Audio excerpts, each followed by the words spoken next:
Good evening and welcome back to Nice Strop of Port. It is great to have you along, whether you're listening in or watching us live on YouTube. This evening we're going to be getting into the massive game of the weekend, 2-2, Sydney away. We were 2-0 down. What a comeback it was. Came back to draw 2-2. And we're going to be considering where that puts us in the run for the Premier Plate.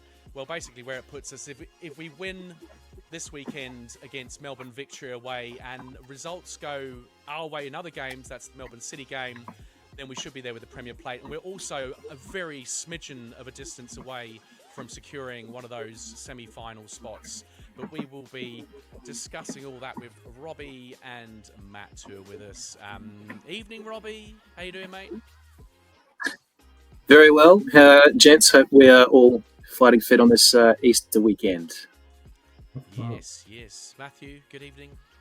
Yeah, good evening. Mate? Pretty good. Yeah, good to be back. Good to be back. Well, let's kick into it. I mean, Robbie, did you go to the game? Did you make it? There was a bit of a scramble on to get there, right?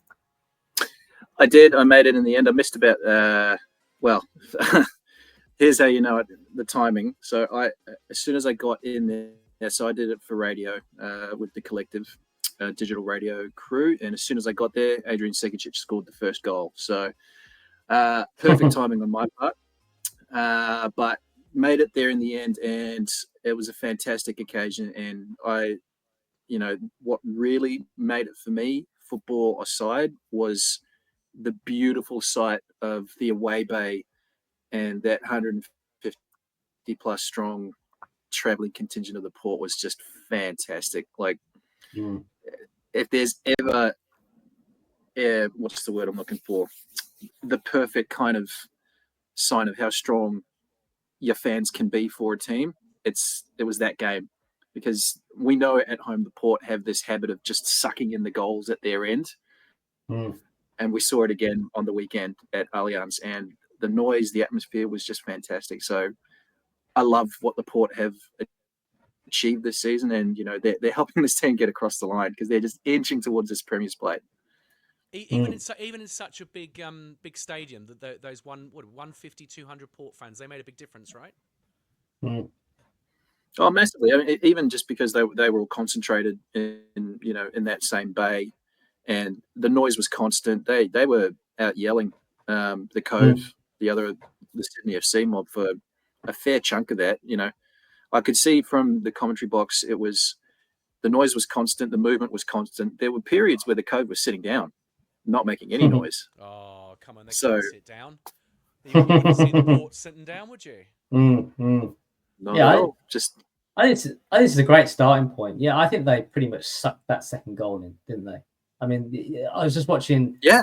I watched 100%. I watched the game. I watched the game obviously in full, but then I just quickly watched the highlights before we come on. And yeah, just there's a couple of chances, and you could just tell every time that there was a chance, behind that goal was getting louder and louder, and it was its loudest just before that equaliser went in. They sucked that goal in. It's great shout out. Yeah, anyone that was there, if anyone's listening that was there, fantastic. You could hear them throughout the whole game. Absolutely brilliant. Yeah, awesome.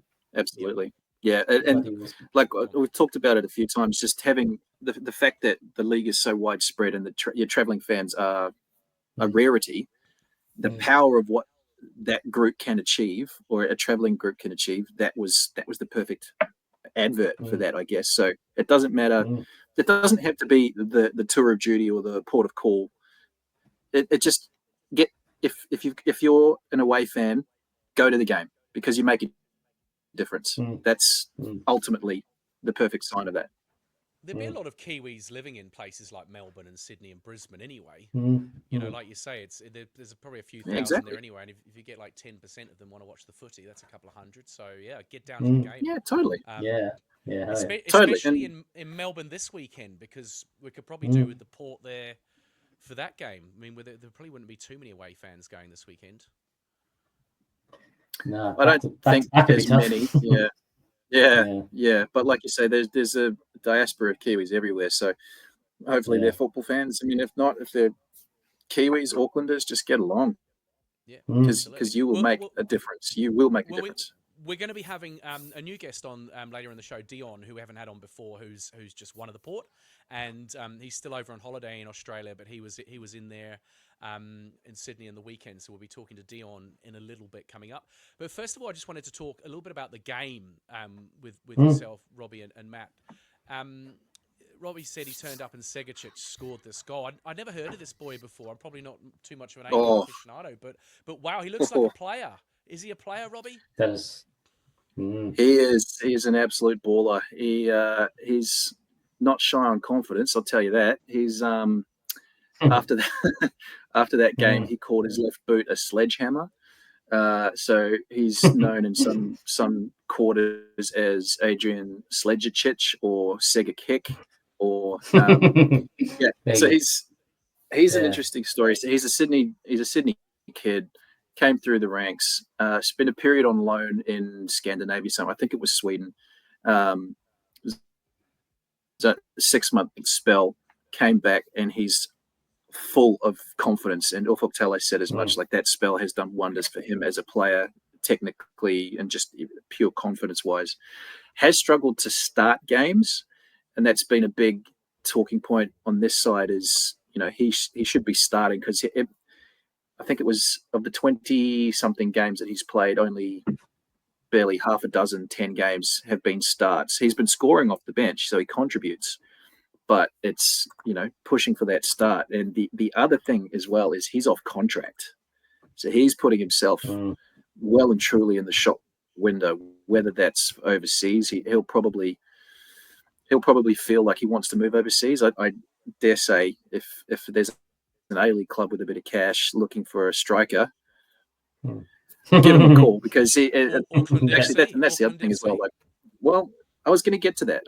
So part of the whole confidence thing as well is, like, with the Socceroos going through their World Cup qualifiers, there's been a big who's the striker for the Socceroos, the next big one, who can we pick?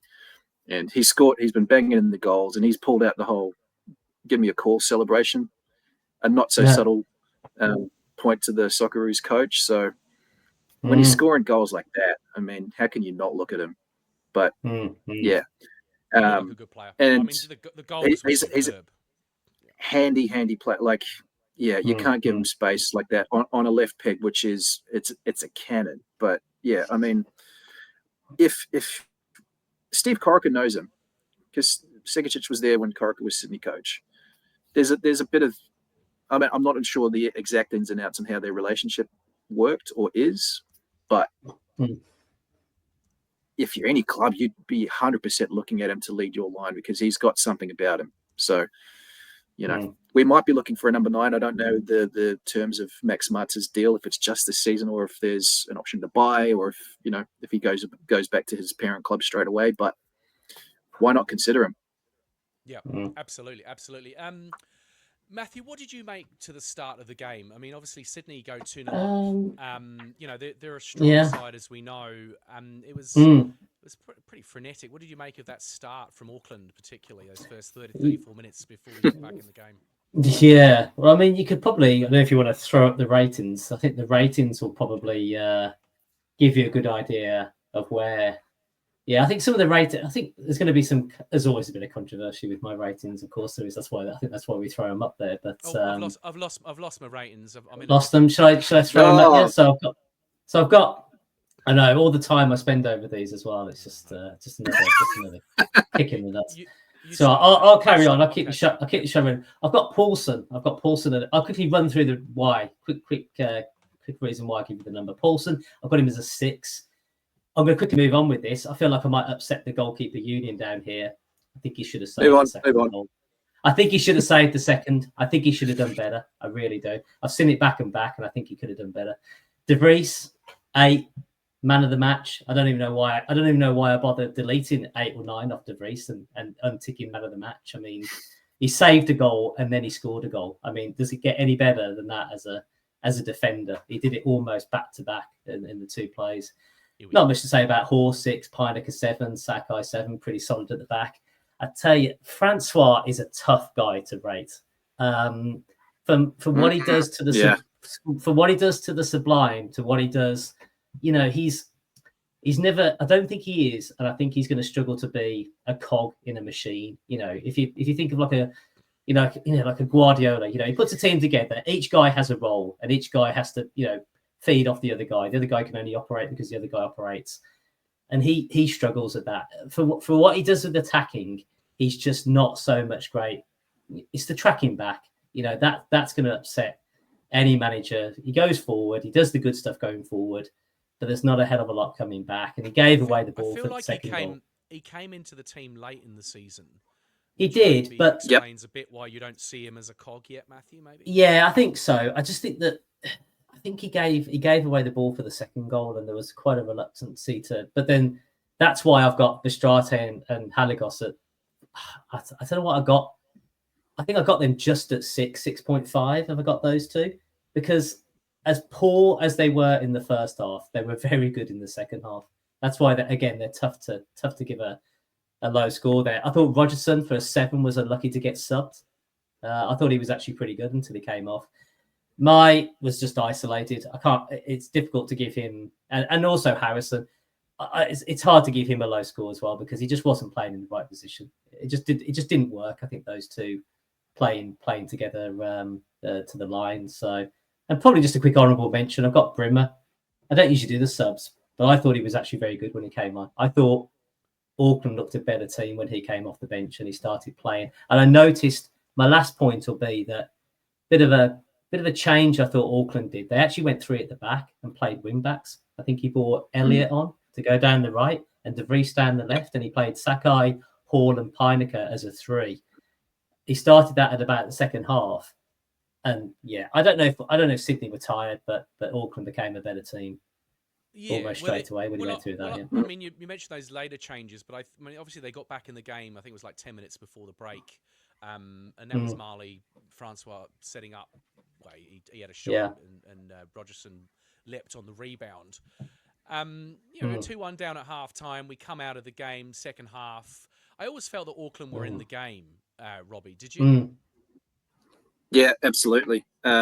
It's another example of you can't deny that this team is fit and they fight all the way. 90 plus minutes, they will go the distance. So I don't think I was ever really nervous. So I was very annoyed at the start, obviously going down by 2 goals. But we've seen the characteristic of this team is the grittiness. They fight, they battle back, and they can overrun teams with their fitness, and they finish strong. But yeah, to your point, Matt, absolutely, the change of formation made a huge difference. There is a factor of Sydney being a little bit tired and probably having half an eye on their Champions League match, which they lost last night, so they're out of the Champions League too. But yeah, I mean, so it was interesting. My general feeling afterwards was opportunity missed. Yeah. On the flip side, most of my colleagues said Auckland were fantastic. So it's a very interesting difference of opinion there. They were very impressed by how Auckland fought back and earned themselves a draw. Maybe we've just become comfortable with that because we watch obviously Auckland week in, week out, and maybe we're getting. I mean, this is why I'm glad I watched that. You sent me a link to the A League.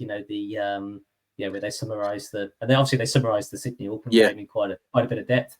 And I'm glad I watched that because I think it gave me a bit of perspective on what Auckland. I think I'm just used to what Auckland do. How well they do play in these second halves and how strong they keep coming, and they keep coming at you. So maybe I'm just taking that for granted, and I think that took the edge off a bit coming in this. Because I agree with you. I thought it was a bit of an opportunity lost. Right. Yeah.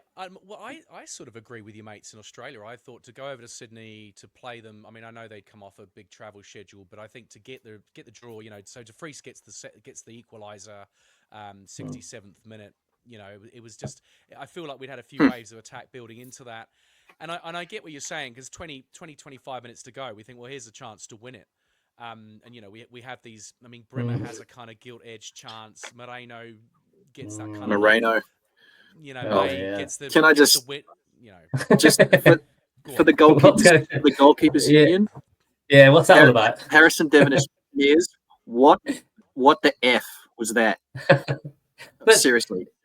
But again, I'm surprised he wasn't dragged straight away. That link that you sent to me, that Sydney are struggling to who to put in the match. Aren't they struggling to who to find to put in the goal? Isn't it like it feels like nobody's really putting their hand up? Or I think they said that he's actually not been playing particularly well. But what does that say about all the people that are queuing up behind him? They're obviously not doing a hell of a lot either. So yeah, 100%. Like the brief context is they had a veteran who they dropped mid-season for, Devonish Mears. Has his moments, but has been quite spectacular with a couple of errors, and the youngster behind him's hasn't still needing a bit more of experience. But then also they've got massive problems in their back line defensively, like there's injuries and form, and it's a bit of a patchwork. But anyway, that's an aside. Guillermo Mai will tell you that was just good pressing football from him. He was in the right place at the right time to get the nick to win that ball. Yeah. He was in the right place at the right time, which you can't underestimate. It was weird. It looked like it placed the ball on the ground. Was that when he dropped that on the ground? Wasn't that in play? Yeah. He fielded it and put it back on the deck, so he can't pick it back up, which is why he was probably telling people to come towards him. But then he kicks it straight at our guy. I mean, he just screwed us. Yeah, I know. He just compounded, constant compounding of an error. It was incredible. Yeah. I couldn't believe it. The only other thing about the game that I thought was interesting was so Corrica throws on Tommy Smith, and he throws him on to play up front. Striker, love it. I love that. I think we talked about that's old school. I haven't seen that's that old for a long time. I have not seen that in a long time. You could easily do a podcast on your favourite defenders turned strikers who used to get, because that's a 90s, 80s, 90s thing, that way you just chuck a defender up front. I love that. I know. Love it. Yeah. All right, we're gonna bring in Dion, who was with the Port in Sydney on the weekend. Dion, how you going, mate? Can you hear me? Oh, he's frozen in time. Here we go. Oh. Wonders of live TV. He looks like he's enjoying himself, doesn't he? I can't see anything. I've just got a dark screen. At least you've got something. Same here. Back off. He might pop on again. Yeah. I was gonna let him join in what it was like on pitch side to see Tommy Smith coming on. Let's have it. Let's. Oh yeah. Here we'll have it. Yeah, so Tommy comes on. I was just itching for him to score. I was absolutely itching for him to score, and I thought he was getting into some good positions. Yeah, there was that moment where Moreno caused a bit of trouble down I think he nutmegged the fullback, and it was just there. Tommy Smith was just there at the back post. It was crying out for a ball to the back post for Tommy. I thought that was going to be the moment, and he just flashed one straight into the side net. It's like, oh, come on, bro. Yeah. To answer my question though, what was Corrica thinking? Was it really old school tactics? Just throw the big guy in, stir it up a bit for the last 10 minutes? I think so. It must have been, because I'm just having a look back at the team list now, and there's not really a recognised striker there, aside from Liam Gillian, maybe as a forward, but that doesn't really add size. I think in those situations you can throw a big centre back, cause a bit of chaos. It was very old school. I loved it. He had 4 registered centre backs on the pitch at one point. I know. It's so good. How good's that? I know. How good's that? Like, because when he came on, at first I thought, oh, we've taken the centre back off. We're just we're just trying to shore everything up, take the 2-2. But then when I looked, I was like, hang on a minute. There's Sakai. There's Pinecker. There's Hall. Hell no. He's sending the man. Go. Get up. Hit Tommy. Hit Tommy. There's something about a low jersey number parked up front playing as a striker. That's awesome. It's just all right. Do we have Dion? He's moving. Are you there, mate? Yeah. Hey guys. Hello. We can hear you now. Welcome. Can you hear us okay? I can. Sorry, I'm at my brother-in-law's and the internet connection isn't great, so hopefully we can get through this. That's all right. We'll do whatever we can. See, tell us a bit about yourself, Dion. So you've been to plenty of the games. You sit in the Port, and you were over there in Sydney this weekend. Is that right? Yeah. So I my association with any Auckland team starts right back going to the very first Kings game. What's that, 17 years ago, whatever it was, 20 years ago. I couldn't even tell you. So I've always supported Auckland teams, went to most of the games, was part of Block 5. I don't know if you guys have heard of Block 5. That was a supporters group back in the day. We actually had a trip to Sydney, early 2000s. We went and watched the game against Northern Spirit, and that was a messy trip. It was very messy. There's probably only 30 of us, I think. It was quite small. And so it starts from way back then. Then of course the first 2 seasons were brilliant, and then sorry, helicopter being overhead.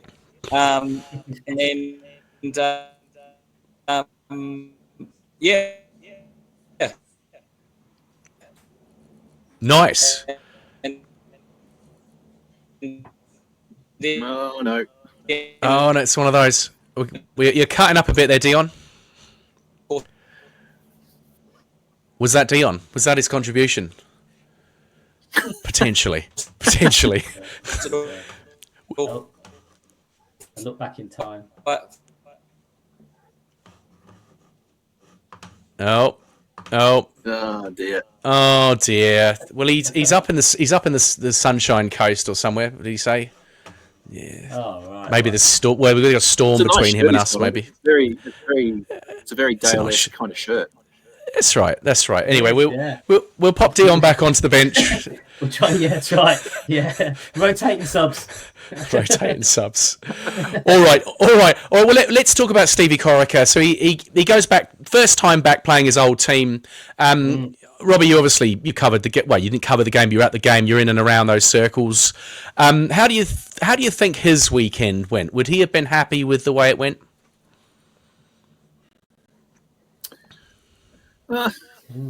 Well, probably not, because the coach is never happy with anything, even if they win. In saying that, I think reasonably satisfied to get a point away from home against Sydney is a tough team for all the problems that they have. It's still a point away, and from what I could see, it was reasonably well received. I mean, there were probably a few that were booing whenever he was up on the big screen. Oh, really? I think he'd be fairly happy with that. What, he would have enjoyed the booing, or he would have enjoyed there weren't too many booing. He probably would. He relishes. He doesn't mind that stick, to be honest. Yeah, like he gives it as much as he can take it. He's a big boy. Oh, he's here we go. Dion seems to be free moving now. You're back, mate. Hopefully, we'll see how long this lasts. Yes, I'm back. I don't know how far I got before, but I've moved rooms closer to the modem, so hopefully that helps. You know, sometimes that makes all the difference. We were just complimenting you on your shirt while you went away. For the audio listeners, Dion's looked like he's got one right out of my catalogue. Actually, it looks pretty good. I'm feeling very summery up here on the Sunshine Coast, so I'm on holiday. Nice. So Dion, we you told us a little bit about your former supporting of the Auckland team, the Black Knights back in the day. But so you back fully in with the Port, and you were over there for the Sydney FC game, the Port of Call. Port of Call. I always get it wrong. Port of Call. How was it? Like, that would have been a magical day or two, was it? It was an amazing day. Yeah. No, so we had all sorts of guys. Came from all over. Well, now we've lost Dale, but anyway. This is just... Oh, hang on. Oh, no. What is he doing? The show goes better without him. Just keep going. That's right. This has happened before. Me and Robbie, we just absolutely blew it out of the water. It was way better. That best views we've had so far. Lot smoother. So I actually Here we go. I'm back. My own story is I'd booked a trip back in October to come to Sunshine Coast, and so I actually flew in the Sunshine Coast on the 11th, and then I flew down to Sydney on the 12th in the morning. I was supposed to be up in Sunshine Coast with my wife, having a bit of a nice little holiday with her, and I had to tell her that, sorry, I'm going to shoot away for 24 hours down to Sydney. Nice. And join the lads. Well played. Yeah. Cool. So I had to pick up a fair few brownie points to get that over the line. Yeah. So then we went down. Met up with my mate Ali, I've known him for a very long time. I crashed at his hotel with Dom. I don't know if you know Dom. He's the guy who does a lot of the filming within the port. And so we just went to the pub. We ended up meeting at, what's it called? It was called, I wrote it down here, Watson's EQ, which is just a bit further, I think, southeast of the Sydney Football Stadium, Allianz, and Sydney Cricket Ground. And that was great at that pub. We started to get some real good atmosphere going. Shout out to Auckland FC and the guys from the port who organised scarves. I'm wearing one here today. You probably already heard. The club helped pay for Nice. over 200 scarves for all the people. Awesome. Just as a thank you, just to say thanks, guys, for spending your hard-earned cash heading over to Sydney to support all the lads. So, Lovely. Nice. Yeah. Lovely. And it was a proper away day then, right? A proper away day atmosphere. And it's something, because as you can tell, Matthew and I are from the UK, and the away day is a big part of a football fan's journey, right? But we don't have that so much here. What was it like? How did it differ from the home games for you guys? Did you feel like you were sort of in the enemy lair over there? A little bit. Of course, won't go too much into it, but what happened the previous week with West Sydney, with some of the incidents there, meant that we kind of knew that we're going to have to watch our backs a little bit and just be a little bit alert. And fortunately, nothing sort of came up pre-game. A little bit came up after the game as we left the stadium, but it wasn't too bad. But look, to be honest, we didn't want that to stop us from having a great time, which we did. We ended up in the pub, just the usual. Not a lot changed, because we usually start either from Tyler Street, a lot of us, and get the train bouncing, get Tyler Street bouncing. So it was quite similar in a lot of ways. We've had, it's quite well rehearsed that we would do that. Some of the boys, and I've even gone way up to Hobsonville and got the Hobsonville ferry with the guys. So that's quite a big day. It's almost like an away day. When you're going all the way to Hobsonville, getting the ferry and jumping in. That's a long way around, that's for sure. It is. And we just got this pub bouncing and chanting, put a whole bunch of flags and banners around the outside. Got all sorts of strange looks from people going past. I don't know if you heard, we've got tons of stickers. The lads have got tons of these port stickers. And so we try and actually, we just try and paint the town with all these stickers everywhere. Kids walking past in Sydney FC shirts, just walking past the pubs. We call them over, give them stickers. And so we got these Sydney FC kids, and kids love stickers, don't they? They absolutely love stickers. Yeah. So, we just egg them on, just put them all around through the town centre. We don't care. Don't worry about your mum and dad. Just put them. So there's be some unhappy people around Sydney with these stickers plastered through Sydney. I'm just hoping you stuck some on like the train network, and there's still trains going around Sydney, like round and round with all these Auckland FC stickers all over them. Robbie might see one, eh? For years. We did the same in Wellington. It's all around Auckland. People are going to hate us, but hey, it is what it is, Awesome. Lovely. Yeah. Lovely. Yeah. What do you make of the game? What was it like being in there? 2-0 down, 2-2. Yeah. And then so that tight was finish. Because a few of our main port characters were missing. They couldn't make it over. Chris Smart, who's usually the main man on the megaphone. But a lot of the boys stepped up. We just want to make as much more noise as we could. So we got in there, and I think started making noise. And very early on, there was a Segecic pile driver, which it's hard because it's like right in front of us. It's actually like it's like a dagger through the heart. You're trying to support the lads, and then he just, full credit to him, what a strike, smashes it in. And your heart just drops straight away. But with the port, and as you guys know, with supporting your team, your energy is going to drop, but you've got to actually just get behind the boys. So you turn around, guys got heads down, and it's all about lifting up a group of guys that become your friends very quickly and say, come on, lads, we've got to get behind the boys. We've got to continue to be this 12th man. So, we kept going, making a lot of noise, kept the chants going, tried to broadcasted across to the Cove on the other side. We couldn't really. You asked about the stadium earlier. Amazing stadium. Allianz is a fantastic stadium. The acoustics are incredible.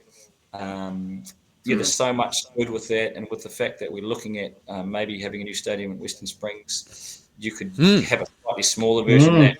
You could not go wrong with using the blueprint of Allianz Stadium, and maybe on a smaller scale. I also like looking up. First time I've been there's a couple of little stands on the side which they don't open up. I would assume unless it's really sold out, and it makes it look like the stadium is sold out anyway if you fill all those lower areas.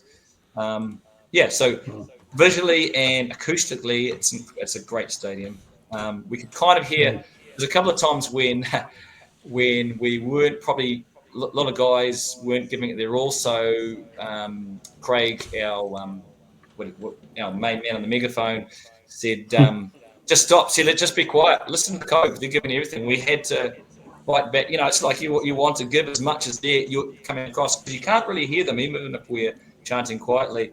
So Cove are amazing. They're a great support group, along with your RBBs and your I forget the Victories, North Terrace, ones like that. They're the benchmark that we're trying to reach. There are a few deluded people in the port who think we're already there. We're not.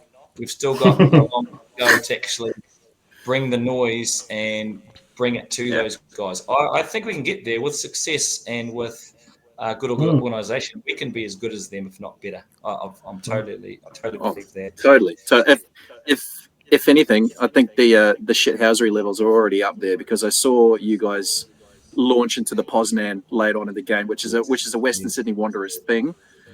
Love that. Yeah. Very ballsy, but it was fantastic. Yeah, look, having a little dig. We're not as tame as our guys further south down in Wellington. We find they're a little bit quiet and a little bit too nice. And look, I think a lot of the league don't like us because they think we're a bit arrogant. But so be it. We want to get behind our team and give them everything, just to give them that extra boost to get them to be successful on the pitch. So that's. I'm not speaking for the port. That's my own personal opinion and what I try to bring when I'm there and try and lift people around. So going back to the game, then old Segecic bangs another one, and it's another dagger, and it's like, oh my gosh, these guys have just flown from Singapore and they're cutting us to pieces early on, and it looked like we were the ones that had just had a big long trip, from Asia. But with Rogerson getting that goal back right in front of the Cove, that lifted us immensely. Yeah. So it's a two-way street. The team lifts us and we lift the team. And so we started to get a bit more rowdy. And then when at half-time it was 2-1. So we were pleased. We were a bit closer than we were a few minutes earlier. Yep. And then getting the equaliser, and then obviously that would have been a big moment in the port. De Vries knocking one in. Yeah, right in front of us. It was incredible. It was really incredible. Just the energy levels, limbs as they call it, just people jumping over. Different levels of intoxication around. So there's beers flying all over the place. I don't actually drink myself. Haven't drunk for the last couple of years, so it's quite funny. I feel like I'm the soberest guy in the port most games actually. But it's still that adrenaline rush is incredible when a goal's scored in front of the port, and we just love it. We're all a bunch of mates that have closely knitted really quickly in the port. Guys that you didn't know from bar, I don't know if it's the right saying, bar of soap, and you just become mates with them over a very short time. And I don't know if you guys have spoken about it. Just want to mention Jono, because you guys probably know a little bit about Jono. I've spoken to Jono. I was going to mention Jono. I just spoke to him just recently, and he's recently said that he's still in Sydney. I think it was only the 20th minute. He was up there. We're sort of chanting to him, and then we looked around, and he wasn't there. And turns out he's had complications with his health, and he's still really struggling. They've done a lot of tests, virtually every test in the book, and they cannot put their finger on it. So he's still really struggling. So I just want to put our thoughts and prayers out with Jono, and hopefully he can heal up. Absolutely. Best of luck to Jono. Yeah. Absolutely. just quickly, he's an ex-goalkeeper as well. I went to St. Peter's College with him in Auckland. Oh, yeah. He's a couple of years younger than me, but he's top lad, absolute top lad. So certainly wish him well. Yeah. It has been a real thing, and I mean I stand in the Port area at the home games as well, Dion. You might have seen me down there, and I got most of the time I have small children with me, so I'm kind of not so much in the beery vibe. I'm not in my drinking beer era so much anymore. But it has been amazing to see people connect so quickly with this team. I mean, I kind of sometimes wonder what all these people were doing on a Saturday before Auckland FC. We've obviously a lot of you guys have understanding wives to be out there, drinking on a Saturday. But like, what has made this connection so special between fans and this football club so quickly, in your opinion, Dion? Yeah, it's hard to pinpoint 100%. Obviously, it was almost like there was this void that we didn't know needed to be filled as far as a professional team. I think we all have our own club teams around Auckland, but the club, the way it's been run, has been incredible, and they've got everybody on board. Myself and a few others were right there at the beginning when we had the game in Kithe Park in Mount Roskill, which was the very first game.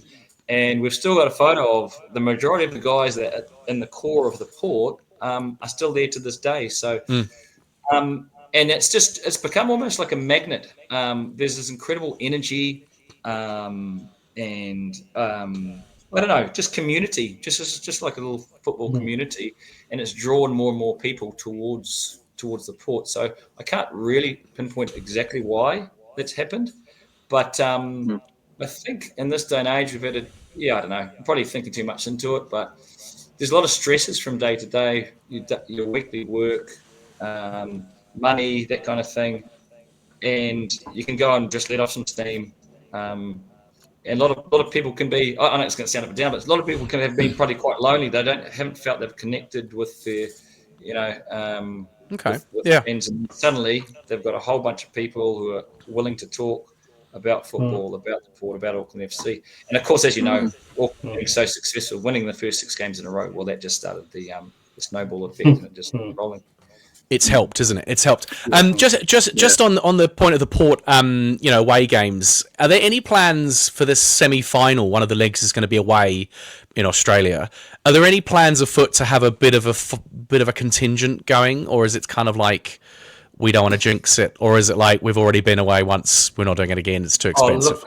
I personally, I think it's probably just cost. If people can afford to go, then go over. We're nowhere near. If it is, I don't think it'll be anywhere near as big. But that's not up to me. I'm not involved in the whole organisation of that kind of thing. It may come up, and then I know, as I say, there's people who probably maxed out going on this trip. Incredible. So I don't drink, so I didn't have to do it. But I know a lot of other people. It's very expensive, and I don't know if they'll be able to afford to. But hey, that just means in the home leg, we're just going to have to give it everything and make sure that home leg is going to be, we're going to be the 12th man again and just drive the boys on to not only win the semi but win the title. So absolutely, yeah. If you've ever bought a round at Mount Smart, it is enough to make you go sober, teetotal. I have to say, it's enough. The cost is enough. Good stuff. Hey, we're going to move on to the. We're going to talk about the Auckland Arena. We talked about this potential new ground at Western Sydney there, Dion. We'll put it out to the floor. They're back in the press this week. The club, Ali Williams, particularly, I think he's given an interview to Bonnie Jansen, who was on our show a few weeks ago. Just talking about we're ready with the diggers. Ali Williams says, get on and make a decision.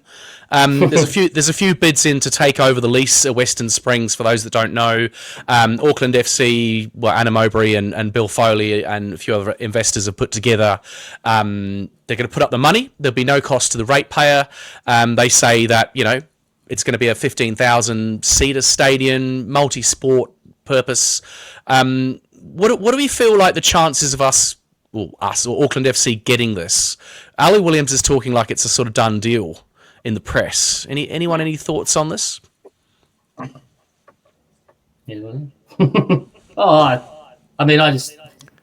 me personally, I just think he's just trying to talk. You shout enough noise, you put enough out there, you're going to probably, the chances are you're going to probably get a lot back. I think it's fill that space. Somebody's going to fill the space from one of the places. I mean, hey, they've got probably the most attractive opposition, haven't they? I think if you look at what's available currently, yeah. And yeah, I mean, from a selfish point of view, I hope they get it because it'd be great for me because it means it's only just around the corner. living in Mount Albert, it's just a quick walk around the corner. So I should be able to. You won't even need to bicycle there, will you? You better walk. No, I might have to walk. I was going to say I might be able to get to maybe another 1 or 2 games. No, it's much closer. So yeah, no. Jokes aside, no. I hope they get it because it'll be great. It'll be so close. That'd be awesome. It looks good though. It looks a really good proposition. Yeah, I think there was a new video released today, just a bit of a flyover. But 15,000, I mean, is that going to be enough? I mean, we got 18,000 for the last home game. Dion, what do you reckon? Yeah, I personally think the smaller the better. Not the smaller the better, but 15,000 I think is a good number. I would have thought... A tight number. 13 and 18. And as I was saying about Allianz Stadium, if you could have it so you can up the capacity, maybe have it, I don't know, 13, 14,000 and then be able to add more. I don't know how you could design the stadium like that. But for finals, I think A-League you need 30,000. I heard some numbers thrown around. Don't know how true they are. If you make the final, you need 30,000. So I think a small stadium is good. They work really well. Also, if they don't open up during the round robins, they don't open up the stadium, there becomes this FOMO. People won't want to miss out. It's a bit like what's happened with the Warriors. People want to get tickets, and because they sell out and they miss out, next time they say, well, I'm going to get tickets earlier. So I think a small stadium is a great idea, especially because Auckland FC is not going to be at the top of the table the whole time. There will be the fear with the supporters that do drop out. And then a big stadium, Eden Park or even Mount Smart, will start to look even emptier. Whereas even if you get 10, 11,000 and a 15,000, it's going to still feel well supported. Yeah, I agree. Yeah. I think it's a good number. I agree with that. Yeah. You can create the demand, then, there's nothing for the club to say, we can put something on outside the stadium for people who can't get in. You can still watch the game, or they can go to Tyler Street or other venues around, help create a buzz that way. If you want people to want to go, like Dion says. If you miss out, tough. Get in early next time. Yeah. Yeah, that's right, exactly. Yeah. Yeah, nice. Yeah, well, the article said a couple of months and there's going to be a decision. And Ali Williams is waiting with his diggers, so he's ready to get in there and get going by the sounds of it. Yeah. The other news this week that I wanted to chat about tonight is, and we're not going to go too far into the weeds with this, but the A-League have announced changes to the salary cap. And, I read the article today. I'll try and summarise. Essentially, the salary cap's going to be raised. Right, it's going to be. Hold on, I'm going to try and do this, Robbie, before you jump in. Right, the salary cap's going to be raised, but it's going to create issues because the players and the PFA in Australia aren't happy about this. The salary cap's going to be raised, but everyone has to spend the same. At the moment, it's lower, but there are lots of exclusions and exemptions whereby some of the bigger teams who have money in their pockets can blow out. And at the end of the article, it says basically the Auckland salary cap has been double that of the Wellington Phoenix this year, which I have to say I didn't realise. So basically anyone with rich, deep pockets is able to currently supplement. And I know it's more complicated than that. Robbie, are you able just to give us a little brief summary on what you reckon to this? And is this a good idea to bring in the salary cap for everybody? And if not, why not? I'm so glad you're going first. Oh, man. Okay, so I'll caveat all this by saying I don't have a great head for that kind of detail. In general, the salary cap is a good idea in that it levels the playing field for everyone. And obviously, like you say, there are exclusions and all these kind of loopholes that clubs are looking to exploit. From my understanding, what they're looking to do is trial this next season. This is still proposed. They haven't. It can't be official because it doesn't have sign-off from the PFA, which is why they're blowing up. But from my understanding, this hard cap will be it's a set level, and there's one player who can sit outside that with their wages.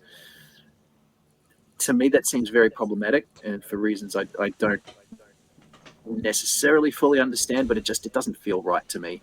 I don't know the answer. It's not an easy one, but Yeah. it's a tricky one because the money isn't there for these clubs. But then you want a relatively level playing field, I think. So, yeah, I don't know. It just doesn't sit right with me. I mean, is it a problem? Is it a solution to a problem that didn't even exist? Because I mean, I think the A-League is absolutely fantastic. I think it's fantastic because it's absolutely mental. Like, it is just the amount of teams that just get, like that one week where there was something like 35 goals in like 6 or 7 games or something like that. You know, it throws at weeks, and this team beats that team. You know, we've lost to Perth, and then, you know, this team will beat that team on its day. And I just think, yeah, I don't know. I just think, is it already okay as it is? And I mean, looking at the champions, has no one ever dominated? I mean, I imagine the Sydney and the Melbourne teams have probably got their good fair share of titles compared to most, but it still feels like, you know, anybody can really give it a good go any type of year and put a good team together. Well, you look at Western United. I mean, they look like a poor as shit club. Looking at the pitch out there in Hill Valley from 1965. You know, like they're doing all right. Like, why change it if it ain't broke? I don't know. Yeah, that's what I think. Why complicate? Well, the thing is, like, and I've always kind of felt this with the league, just given its position, it's always been a league that should be about promoting youth and on selling, doing it that way. Like, you look at how kind of the MLS expanded or the J League expanded, they've become somewhat destination leagues. Like, obviously, and they're not top 5, but players still want to go there. The A League's not in that position just yet, so they need to be building up as many young talent players as possible to create money for the clubs by on selling, and then, you know, future selling down the road. That's where I think the strength of the A League is right now. It should have been done earlier because I'd like it to be in a position like the MLS or the J League, but where it is now, that's, I think, they've got to be the focus. But by doing this, I think it's really gonna make clubs, and I could be wrong with this, but this is kind of why it feels wrong to me. We're seeing so many young talented players right now this season have departed, gone overseas, and made their clubs a lot of money. But by making the cap this hard, I think it's going to make the clubs do more of that and promote players a little bit too fast. That's a shame. It's very problematic. Yeah. So they're kind of, if they see some value in any player, they're going to be more likely to try and push that player on to get them away. Yeah. Just to improve appease the rules or whatever's going on. Yeah. And so that comes at the cost of the club winning titles. Yeah, and obviously that's problematic for the fans because you want to see local juniors do well. You want to see the club perform well. Yeah. It's a bit of a slippery slope here. And so the PFA are not happy. They say it's going to lead to a reduced ability of leading clubs to attract and retain top talent, which is kind of what you're saying, both bringing them in and holding on to them. And it just seems silly. Why would you want to kind of restrict your league? But this won't happen right until the PFA sit down with the league and agree anyway. So we're kind of like in the early stages, right? Yeah, there's a whole collective bargaining agreement thing in place. Obviously, the league can't make this decision without support of the players' board and the players' union. It's very political, and I hate politics in sport, so I try not to think about it. Let's move on swiftly from this. Matthew, I think we're going to have some Matt on the socials. Oh yeah, that's right. The socials. Is it that much? It is. We're getting to that 50th minute mark, so it must be socials time. What I got your little jingle? Go on. Like the jingle. It gets me in the mood. Yeah, gets me in a good rhythm. I think what I notice in the socials is there's always random little bits that pop up, but there's always a very common theme that runs through the socials at every other time. And I think the theme, I tell you what, I've been struggling with this word all week. I've been practicing this word, and I feel like I'm not going to. Resilience. Have I got that right? Resilience. That sounds right in my ear.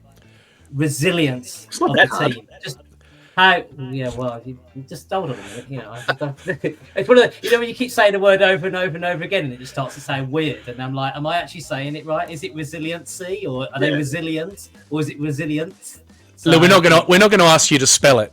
It's all good. No, please don't. No, I've got it written down here. Actually, I think I'd still struggle, but that seemed to be the common theme all the way through about how, yes, we're drawing a lot, but we're not losing, and the team are digging out results, and they're keeping the points tally ticking over. So that seemed to be the thing. The pitch at the Alliance. Actually, this is for Dion. I mean, did it look as bad in person as it did on the camera? Because it looked absolutely terrible from the camera. Yeah, we were quite close behind the goal, and there were quite a few bubbles going on, and it just meant the players had to really focus, I think. Yeah. As the ball was rolling towards them, which professional players, you'd expect that. But that's the problem when you've got a rugby game on the day before. And hopefully we don't get too much in the new stadium. Yeah. It'll happen a bit more with the Warriors season well underway now. So that's a good point. Yeah. So that seemed to be. The other one was people talking about the players that haven't re-signed. Paulson, Moreno, Toomey, Rogerson, and Mata, I think were the 5 that seemed to get a bit of a chat about. It sounded like most people have decided to the point that Paulson's gone. I don't think we'll have him next year.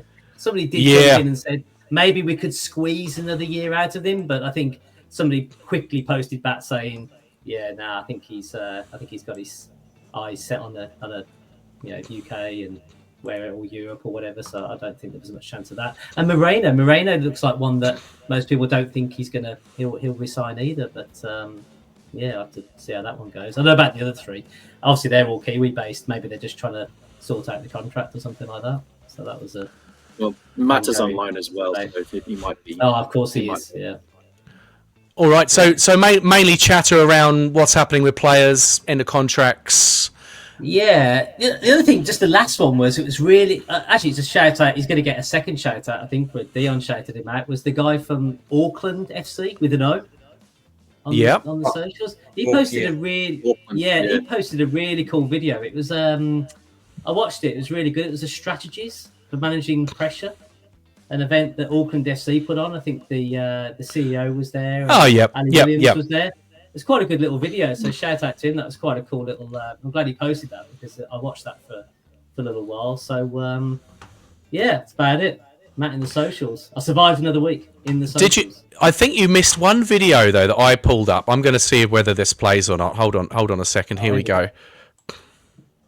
There's no blue in the socials for me. Here we go.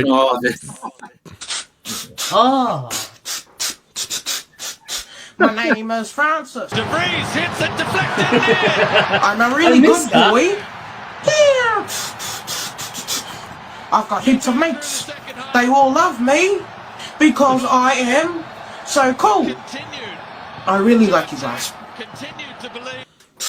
So, do you guys know the background for that one? I don't think many of you would you? Let us know. Dion, thank goodness you're here. This was a bit of a meme from a few years back. This guy called Francis that would come on, and he was from Whangarei. And I only found out from my kids. My kids are a little bit older now. My kids are sort of 20 and late teens now. But we're talking about 10 years ago. And, they showed me. They show you what's going on. They said, look, check out this guy, Francis. And so that's sort of, it's a bit of a throwback to probably about, I don't know. It felt like quite a...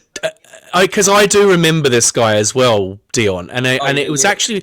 It was quite jarring because Auckland FC Socials actually put this out.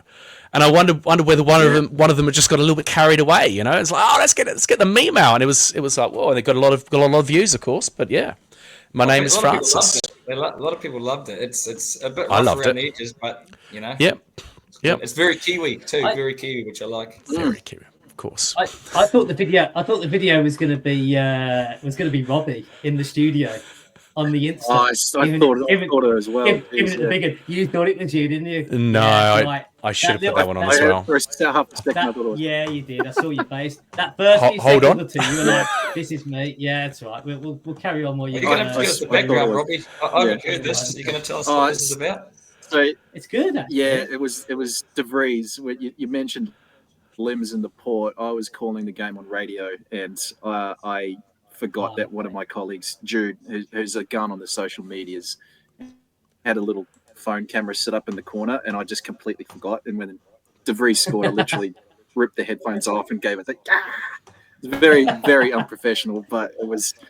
I mean, I made it clear from the start. I was going to be the nuffy. I'm just going to be the biased, one-eyed, old school red button commentator. I was going to do that, so that was awesome. It was. Yeah. I don't get too many opportunities to do that. Passion FC from Robbie. It was awesome. I loved it. You're lucky, Robbie. I just tried to sign into my Instagram on my laptop and it wouldn't let me do it. Otherwise, I could have. Oh, have you taken it down? No, he hasn't. It's still there. It's still there. It's only a story. I'll get the video. I'll send it to you guys. I'll let him with that. We'll throw that up there when he least expects it. That's right. Maybe another last minute winner. We'll throw at Robbie. That's right. Yeah, That's right. Yeah. All right. Nicely done. Nicely done. I guess that brings us nicely on to, I'm right at the top of the show. I was talking about the permutations going into this weekend's game. So have I got this right? I'm looking at the table again. A victory over Melbourne Victory will put us on 50 points. And if Melbourne City fail to win, then we've won the Premier Plate. Because our goal difference is so much better than Melbourne City's. That's what I've got there. Even a draw. Even if they get a draw and we get a win. Well, no, if we win 50 points, if City draws, it's mathematically still possible. Yeah, but yes, but it's not. The goal difference is very healthy. Yeah, very healthy. You had me there with a victory over Melbourne Victory. With a victory means victory over victory, and a defeat for Melbourne means a plate for Auckland. Bring a plate for Auckland. And the other one to consider is Western United, who are playing right now against Brisbane Roar and are trailing 1-0. Yeah, I just saw that. Yeah. So they need to. Western United essentially need to win. Yeah. Yeah. Why are they? Hold on. Why are they? Because everyone's on 23 games played. Why are they playing an extra game midweek? They had to. I think that was to do with the Easter weekend. I think they just kind of spread. They started the round tonight and then spread the games out, I think. But Brisbane also have another game to make up mid next week as well. They had to make up a few games. All right. This is what's great. This league's mental. You can't. No one can predict this league. It's just like, I'm so glad that Auckland came into this league because I know now what I was missing out on. Because I watch way more. Now Auckland are in it. I watch way more games. I actually watched quite a few games and definitely highlights. And it is just, it's epic. It's mental. Robbie did tell us it was good. You did tell us, didn't you? He did tell us. I keep saying it. It's the best league in the world. And best league in the world. I've got to say, I often watch the other games now, and I just watch the supporters now to see what they're doing. Yeah. Listen out for the chance to see what they're doing and see what we can bring into the port. So. Yeah, it is a crazy league, and it's created more interest in the rest of the teams, I think. It's sure. It's given the rest of the league a kick in the butt. Absolutely. Yeah. All right. So getting back to my point. So if we win at the weekend, and we do win the Premier Plate, so Melbourne City lose. Let's say they lose and we win. We've won the Premier Plate. Does the Premier Plate get like handed over at the start of the Perth game, or is it kind of like a low key event, the Premier Plate? Anyone know?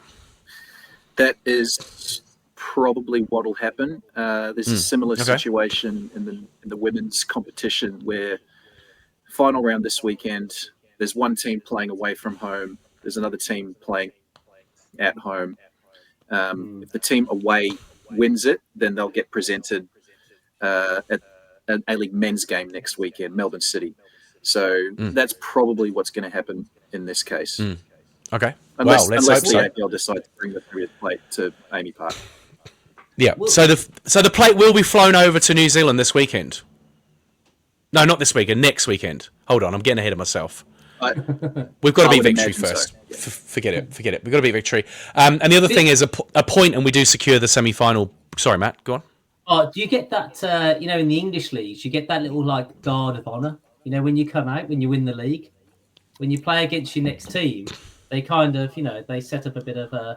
I hope so. They have to. Yeah. Yeah, maybe. Well, I wouldn't think maybe. as big as the Premier's plate is, I would say they wouldn't do that until the grand final. I mean, that's the biggest thing, isn't it? You really want to win that grand final, as nice as it's to win the league, and it should be maybe just whoever's got the most points at the end of the season is a bit weird. They do it in the States as well, I think, but I don't think they're going to give a guard of honour because you've won the Premier's plate. I wouldn't think so.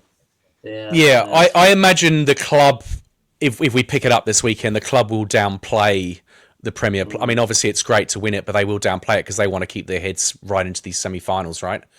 And that's what we're trying to grab. Really. Yeah, I think so. Yeah, it's such a great achievement though when you win a league title. Oh. It really is. Like you have to be so consistent, as a team, as a mentality, week in, week out, grinding the result. Yeah, but yeah, like Dion said, it's the grand final. That's what it's all about. I think the fans, we'll celebrate no win, and as we've done, we should. We'll be rubbing it into the other supporters. Like Yeah. Way through, Yeah. but, I will. Yeah, for sure. Because we will win it. Yeah, well, we're so close now. We're so close. And the other thing is, so if Western actually fail to win, you're saying they're losing, Robbie, right now? At the moment, yes, they are. So if they lose, they'll only have 2 games left, and a point will be enough to have us in a top 2 spot, which means straight to the semi-finals, not having to get involved with these elimination games. So yeah, we're super close now. We're so close. We are so close. We are so close. Predictions for the game. All right. Where are we going to start? Dion, you're in touch with it all. Melbourne Victory away. What do you reckon, mate? Given what's at stake. Yeah. Well, as I say, I think sooner or later we're going to click back into gear. We've sort of been getting these draws, haven't been losing. But I think sooner or later we've got the player roster and the right type of players that should be able to go out and beat up a team. And I think that's coming close. And I think Steve Corrica is smart, and I think he will start to get them to gel and glue. And hopefully it comes this weekend and it rolls right through the next 2 games, right through into the finals. So yeah, I mean, I think Melbourne would be very tough at home. I completely understand that, and I think the Phoenix have had a lot of trouble going over there. But I'm confident with the players we've got that we can beat them over there. Score prediction? I'll say 3-1. Just chuck it out there. 3-1. I actually had 3-2. I had 3-2 last week. So when it was 2-2, and Tommy came on, Tommy Ladd up front, I was like, yeah, this is Tommy Ladd's going to make this 3-2. But he didn't. I mean, we've gone over that game, but yeah, Brimmer maybe should have scored, and there were a couple of chances. We've gone over that. So. Yeah. Got that. Yeah. So 3-1 from Dion. Robbie, Melbourne Victory away. Oof. Yeah, similar kind of thinking. I think maybe a 2-1. Yeah, I'd take a draw because Victory away is a very tough place to play, and New Zealand teams have a shocking record in Melbourne anyway. But agree with Dion. Like, there's the talent's there, and I'm the same. I'm still waiting for them to fully click into gear, and I kind of want to see something now-ish before we get to the finals. So I think, yeah, let's see this week. I reckon 2-1. 2-1. Matt? Oh, I find it awful going after Robbie. It completely throws my thinking out the window. I don't even know what it is. I'm only just completely throwing something like, what's that? What am I listening? We're just guessing, Matthew. It's not. Yeah. It's not that deep. It's not that deep. No, it's not. I'm going to say 1-0 Auckland. 1-0. Which is weird because I can't see us go in the game without conceding. We always seem to be at least conceding the goal. But no. I think he'll go 5 at the back. I think he liked what he saw. I think we'll tighten it up and we'll nick a goal, and that'll be it. We'll take the I would say, that'd be nice. Yeah, I would say these guys are scrapping for playoff places, but they're on 39 points, Melbourne Victory, and Adelaide are adrift on 33, so they're kind of safe-ish, Melbourne Victory. which means they won't be Well, I mean, they'll all be scrapping. They'll want to win, right? Yeah. Mm. I can't So believe Victory's still someone- Victory's still playing for a spot in Asia as well. If the team that finishes Yeah. second goes into the Asian Champions League, and that's a huge carrot for the Aussie clubs. Yeah. So Yeah. can't discount that. Yeah. All right, I'm going to go for 3-0 then. 3-0 Auckland FC. I think this is the one where we click back into gear. 3-0. We just blow them away, control the game, Yeah. and then that wins the Premier Plate. We'll be in the Port next week against the Perth, seeing the plate delivered. Oh yeah. That'd be nice. Nice. Sounds Yeah. good to me. Yeah, what about that? There you go. It'd be nice. There you go. Lastly, Matthew, any update on Stan Lazaridis? Oh yeah, Robbie has. It might be a bit of a tough sell just because Perth are not doing particularly well. So Oh, he's a bit sore. I mean, hey, the way Robbie gave it to me, it was kind of a Stan could come on and it could just be a lovely hour of me and Stan reminiscing about the good days with Birmingham City, and when we did the double over Villa, and we were in the Premier League, and we didn't have a care in the world, and everything was good with the world. But that's not really what we're about. It's a podcast about Auckland Football Club. I'm not sure how interested people are with me talking about Birmingham City in the good old days. So that might be the tough sell. Yeah. All right. I don't know. Well, you've got a week. You've got a week to make it happen, Matthew. So maybe another call to the club. Give him a little call. I've got tinkle. some serious people out there doing some serious work. My people are talking to his people, and we'll see what we can do and see what traction we can get on it. Yeah. Lovely. All right. Well, that brings us to the close of another Nice Drop of Port podcast. Thank you very much for watching or listening out there. Do make sure you subscribe to us, give us a like, watch our reels, get our numbers up, keep us going. Dion, thank you very much for coming on tonight, mate. It's really great to have that kind of insight into life on the terraces, especially over there in Sydney. It's been a great privilege to talk to you. Thank you, guys. Yeah, no, great pod. So keep it up, and I'll tune in weeks to come. Yeah, thanks, mate. We'll get you back maybe in the closing days of the season. Robbie? And just discovered, I have some intel on Dion. He's half Danish because I know Jacob from the president of the Danish Society, one of my good mates back home. So he says hello, and he's tuning in. Yeah, got a bit of Dutch and Danish in me. Yeah, a bit of both. The 2 degrees of 2 degrees of Auckland and New Zealand, right? come into the pool there, yeah. Good stuff. All right, and thanks, Robbie. Great to have you on as always. Privileged to have a chat with you again tonight, mate. And Matthew, lovely to see you, mate. Thank you very much. All right, and I hope everyone enjoys the game at the weekend. Most of us will be watching it from home. Nice little kick-off time, I imagine. Again, is it Saturday or Sunday night? I always say this. 7, isn't it? 7 Saturday, Sunday. Saturday, yeah. Saturday, 7 o'clock your time. Oh, Beautiful. lovely. We love it. Robbie, I'll be up here in Queensland watching it. Queensland, lovely, good stuff. All right, everyone, enjoy the game wherever you are, and up the Port. Let's get that win. 3-0. Lads, Oh, this is ours. Get it. Got it.